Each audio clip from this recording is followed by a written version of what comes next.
Hello दोस्तों, आज की क्लास में क्लासिकल डांस शास्त्रीय नृत्य के बारे में देखेंगे। पिछले क्लास में हमने 3 शास्त्रीय नृत्य के बारे में देख चुका था। इसमें देखते हैं 4th नंबर कुचिपुड़ी। कुचिपुड़ी शास्त्रीय नृत्य आंध्र प्रदेश में मनाया जाता है। आंध्र प्रदेश के कृष्णा जिले के एक गांव कुचेलापुरम के नाम पर रखा। यह भाषण माइम और शुद्ध नृत्य को जोड़ता है। भागवत पुराण को आधार माना जाता है। पीतल की तस्तरी में पैर रखकर नृत्य करने का प्रचलन है। इसे तरंगम कहते हैं। पैरों की मुद्राएं समपाद, मंडीकोपु कंतेरा नागबंद। देखते हैं नेक्स्ट आगे। इसमें कर्नाटक संगीत पेश होता है। वाक, मूकाभिनय और शुद्ध नृत्य के संयोजन वाला नृत्य कुचिपुड़ी है। सिद्धेंद्र योगी को कुचिपुड़ी का आदि गुरु माना जाता है। इन्होंने भामाकल्पम नाटक की रचना की जो कुचिपुड़ी पर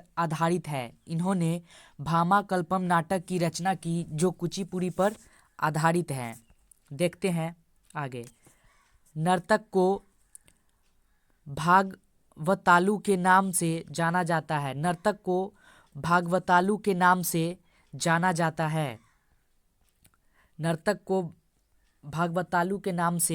जाना जाता है। सोलाकड़ या पतझड़। इस नृत्य में शरीर की हरकतें शामिल है।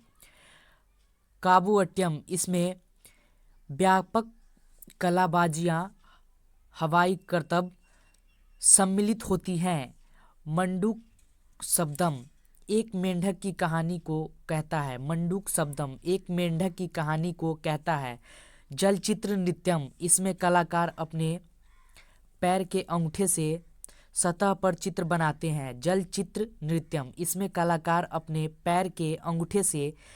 पर चित्र बनाते हैं। कुचिपुड़ी में पुरुष कलाकारों की पोशाक को बगलबंदी कहा जाता है। देखते हैं 5th नंबर कथक। कथक उत्तर प्रदेश में मनाया जाता है। जो कि नॉर्थ में पड़ता है। कथक यूपी में मनाया जाता है, ये नॉर्थ में पड़ता है। अन्य नाम नटवरी। कथक का अन्य नाम नटवरी, कथाकारों का नृत्य। यह राधा कृष्ण की कथाओं पर आधारित है। घुंघरू और चक्कर इस नृत्य की प्रमुख विशेषताएं हैं। एक कहानी सुनाने के लिए इस नृत्य का प्रयोग होता है। इसे पढ़ंत कहा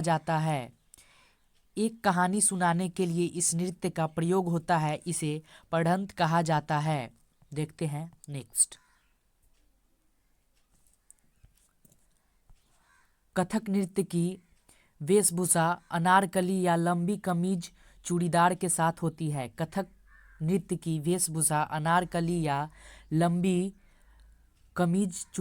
साथ होती है। यह नृत्य लखनऊ घराना, जयपुर घराना, बनारस घराना, जो कि सबसे पुराना घराना है बनारस घराना। यह नृत्य लखनऊ घराना, जयपुर घराना, बनारस घराना और रायगढ़ घराना शैली में किया जाता है। कथक की शास्त्रीय शैली को 20वीं शताब्दी में लेडी लीला सोखे के द्वारा पुनर्जीवित किया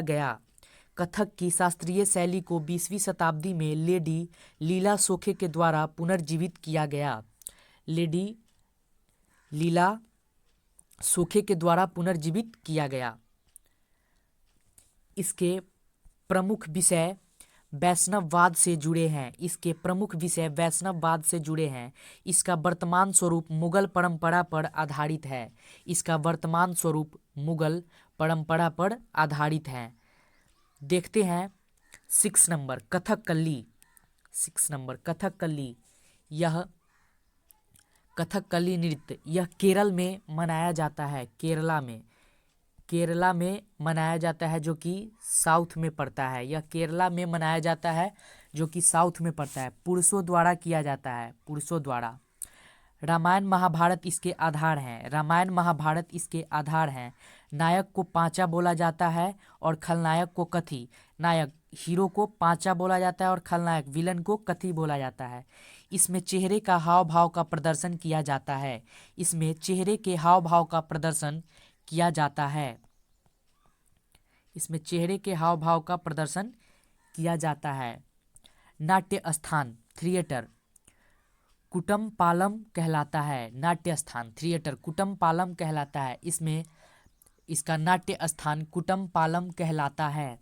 इसकी शुरुआत केलीकोटू नामक ढोल बजाने से होती है एवं केरल के सोपना संगीत का प्रयोग होता है।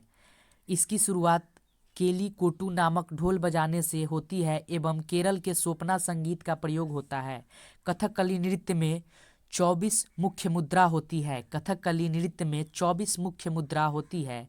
इसमें 3 संगीत वाद्य यंत्र इडक्का, चिंदा और मडालाम का प्रयोग होता है। इसमें 3 संगीत वाद्य यंत्र इडक्का, चिंदा और माडालाम का प्रयोग होता है। कथकली आकाश तत्व का प्रतीक है, कथकली आकाश तत्व का प्रतीक है, कथकली आकाश तत्व का प्रतीक है, कथकली आकाश तत्व का प्रतीक है। कथकली गीतों के लिए प्रयुक्त भाषा मणिप्रबलम अर्थात मलयालम और संस्कृत का मिश्रण।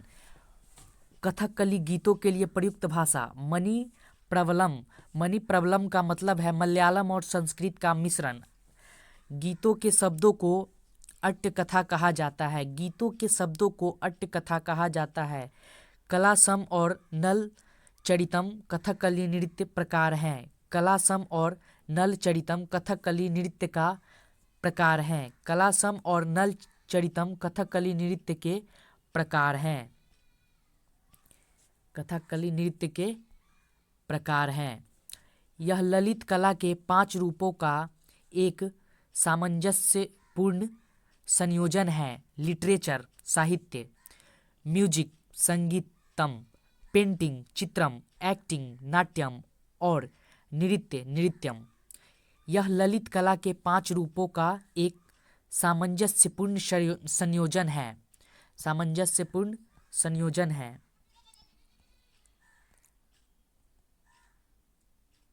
सामंजस्यपूर्ण संयोजन है। अलग अलग पात्रों के लिए चेहरे के सुपरिष्कृत श्रृंगार के साथ सिर की टोपी का उपयोग किया जाता है। श्रृंगार या वेशम 5 प्रकार का होता है। पांचा, कथी, थड़ी, कारी और मिनक्कू अलग अलग रंगों के श्रृंगार में अपना महत्व होता है। हरा रंग कुलीनता, देवता और सद्गुण इंगित करता है, हरा रंग कुलीनता, देवता और सद्गुण इंगित करता है। नाक की बगल में लाल धब्बे राजसी गौरव इंगित करता है, नाक की बगल में लाल धब्बे राजसी गौरव को इंगित करता है, राजसी गौरव को इंगित करता है।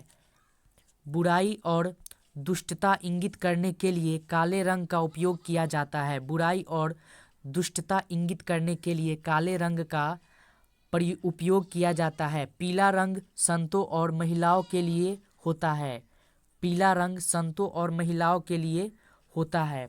पूरी तरह लाल रंग से पुता चेहरा बुराई इंगित करता है, पूरी तरह से लाल रंग से पुता चेहरा बुराई इंगित करता है। सफ़ेद दाढ़ी उच्चतर चेतना और देवत्व वाले प्राणियों को इंगित करता है, सफ़ेद दाढ़ी उच्चतम चेतना और देवत्व वाले प्राणियों को इंगित करता है। देखते हैं 7th नंबर मोहिनी अट्टम। मोहिनी अट्टम शास्त्रीय नृत्य केरला में ही मनाया जाता है, केरला में जो कि साउथ में पड़ता है, साउथ में। मोहिनी अट्टम शास्त्रीय नृत्य। मोहिनी अट्टम में मोहिनी का मतलब सुंदर स्त्री होता है, मोहिनी का मतलब सुंदर स्त्री और अट्टम का मतलब नृत्य, अट्टम का मतलब नृत्य। एकल महिला द्वारा किया जाता है। मोहिनी अट्टम नृत्य एकल महिला द्वारा किया जाता है। बालों में चमेली के सफ़ेद फूल लगाए जाते हैं। बालों में चमेली के सफ़ेद फूल लगाए जाते हैं। इस नृत्य में केरल का साधु साड़ी पहनी जाती है। इस नृत्य में केरल का साधु साड़ी पहनी जाती है।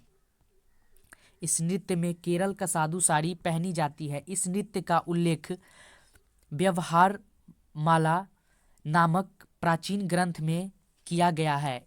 इस नृत्य का उल्लेख व्यवहार माला नामक प्राचीन ग्रंथ में किया गया है। व्यवहार माला मतलब प्राचीन ग्रंथ में किया गया है। इस नृत्य का उल्लेख व्यवहार माला नामक प्राचीन ग्रंथ में किया गया है। माजा मंगल नंबूतिरी इसके राइटर, माजा मंगलम नंबूतिरी इसके राइटर माजा मंगलम नंबूतिरी इसके राइटर मांजा मंगलम नंबूतिरी है। और घोष यात्रा गुंजन नंबियार, घोष यात्रा के राइटर गुंजम नंबियार है। घोष यात्रा के राइटर गुंजन नंबियार। विष्णु के सत्रैन रूप की कहानी शामिल है। विष्णु के सत्रैन रूप की कहानी शामिल है, जिसमें मोहिनी का रूप धारण करके भगवान विष्णु ने भस्मासुर को भस्म किया था। इसे जादूगरनी का नृत्य भी कहा जाता है। इसे जादूगरनी का नृत्य भी कहा जाता है। इसमें भी मणि प्रबलम भाषा का प्रयोग होता है। इसमें भी मणि प्रबलम भाषा का प्रयोग होता है। मणि प्रबलम मलयालम और संस्कृत का मिश्रण। तोबीती चियाटम नंगई नाटकम और दासियम इस नृत्य के रूप हैं। तोबीती चियाटम नंगई नाटकम और दासियम इस नृत्य के रूप हैं। इस नृत्य के रूप हैं। देखते हैं लास्ट 8 नंबर सत्रिया। सत्रिया शास्त्रीय नृत्य असम में मनाया जाता है। असम में, जो कि नॉर्थ ईस्ट में पड़ता है। नॉर्थ ईस्ट में पड़ता है। इसको वर्ष 2000 में शामिल किया गया। सबसे नया शास्त्रीय नृत्य इसको वर्ष 2000 में शामिल किया गया। इसकी खोज लगभग 500 वर्ष पूर्व हुई। इसकी खोज लगभग 500 वर्ष पूर्व हुई। इसकी खोज लगभग 500 वर्ष पूर्व हुई। संस्थापक इसके श्रीमद शंकर देव हैं। सत्रिय नृत्य के संस्थापक श्रीमद शंकर देव हैं। असम के वैष्णव मठों में विकसित नृत्य है। सत्रिय को अंकिया नाट के प्रदर्शन के लिए लाया। अंकिया नाट का मतलब पहले इसमें सिर्फ बात होती थी, बाद में इसमें नृत्य को भी शामिल कर दिया गया। अंकिया नाट पहले इसमें सिर्फ बात किया जाता था नाटक, और उसके बाद इसमें नृत्य को भी शामिल कर दिया गया। जब इस नृत्य को पुरुष करता है तो भांगी, और जब स्त्री करती है तो सीमंगी कहलाता है। जब इस नृत्य को पुरुष करता है तो भांगी और स्त्री करती है तो सीमंगी कहलाता है। त्योहार पर यह नृत्य भोकोट पुरुष भिक्षुओं द्वारा किया जाता है। त्योहार पर इस नृत्य को भोकोट बोला जाता है। पुरुष भिक्षुओं द्वारा किया जाता है। भोकोट पुरुष भिक्षुओं द्वारा किया जाता है। इसमें बोर गीत संगीत का प्रयोग होता है। नृत्य का भावना भाग भगवान कृष्ण की कहानियों पर आधारित है। माटी अखोरा रूप का संबंध सत्रिय नृत्य से है। इसका अर्थ मिट्टी पर व्यायाम करना है। माटी अखोरा रूप का संबंध सत्रिय नृत्य से है। इसका अर्थ मिट्टी पर व्यायाम करना होता है। सत्रिय नृत्य। आज के लिए इतना ही। मिलते हैं फिर नेक्स्ट वीडियो में नेक्स्ट टॉपिक के साथ। इसमें 8 शास्त्रीय नृत्य के बारे में हम लोग समझे हैं।